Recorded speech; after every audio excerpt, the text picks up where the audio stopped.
So if the people closest to you right now were to describe what it feels like to be around you, what would they say in a word or two or even a sentence?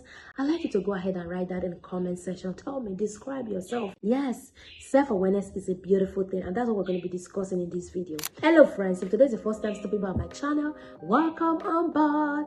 Go ahead and subscribe to this channel. All right, if you are a returning subscriber, I want to celebrate you. Thank you so much for joining us in this conversation. This is a very beautiful conversation I think we should have. When it comes to life, when it comes to how we live on a daily basis, it doesn't matter the context you are in right now, whether as a parent, as a teacher, as a boss, an employee, all right, a pastor. It doesn't really matter. What matters is knowing how you are currently landing with people.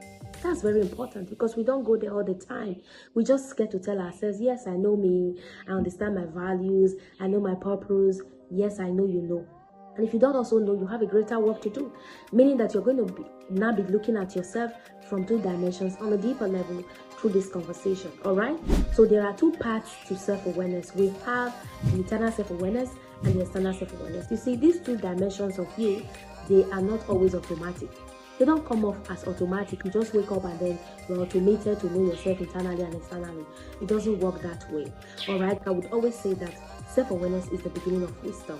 You have to begin to understand that if you do not know how to treat yourself, okay, your self-awareness like fitness, trust me, it's going to be a challenge for you to really get by. Many people know their values, they know their strengths, their weaknesses, their temperament, their personalities, and all of those things. But when it comes to how they are landing with other people, with all of these that we have described right now, they are nowhere very close. And that is why you've got to be ready to do this. Jesus did it as well. Jesus looked at his disciples at one point in his ministry and he was like, who do men say I am? In fact, now I understand so well why Jesus' ministry was the greatest and is still the greatest ministry that you can ever think about. Jesus was the most grounded in history, the most grounded person in the history of humanity, because he knew his purpose, he knew why he was here, he knew for what reason, he knew his values and everything. But he still needed to ask the question of external self-awareness, not because he didn't know what he was supposed to be doing or how to position his life or his work. Yes, he did all of that with precision and accuracy. What are they thinking? What are they saying? Why are they saying the things that they're saying? Some say you are Jeremiah, some say you are the prophet, you are this or that. But who do you say I am? In fact, proximity sometimes doesn't mean that people truly know you. That's the truth.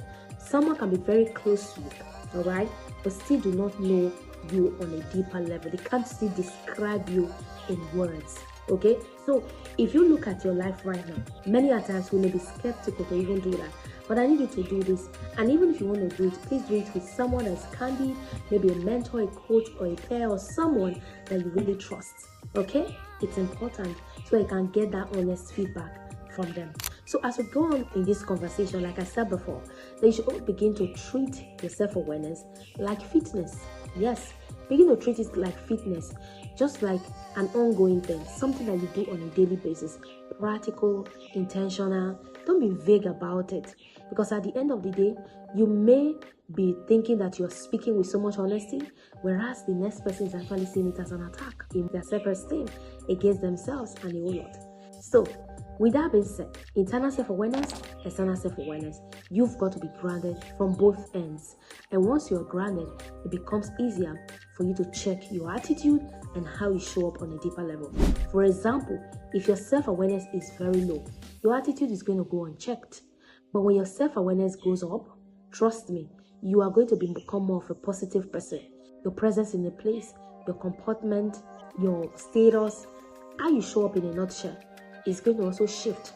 Trust me, the essence of having this understanding about who you are from people externally, there is to serve as an information, as a feedback, not really for you to begin to edit yourself to fit in.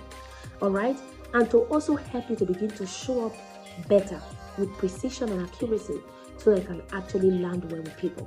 Yes, you may want to achieve a particular result, but trust me, there are so many ways to achieve that result, either with your children, with your spouse, with your family members. There's so many ways to achieve those results. But if you don't know how they think or how they see you, it may not be easy for you to be able to show up differently, all right, or to tweak your approach in such a way that you can be able to get the result that you're looking forward to. Yes, this is my thought for you today. Internal versus external self-awareness. Begin to treat your awareness like fitness so that you can truly be able to land well with people, get the result you seek, and truly stand out in your work. That's my thought for you today. I hope you have learned something. So tell me in the comment section what you're going to be doing differently or one actionable thought you're taking away from this conversation to ensure that your impact truly becomes something beautiful as you go on this journey. Remember, you are currently making impact, whether you are aware of it or you're not aware of it.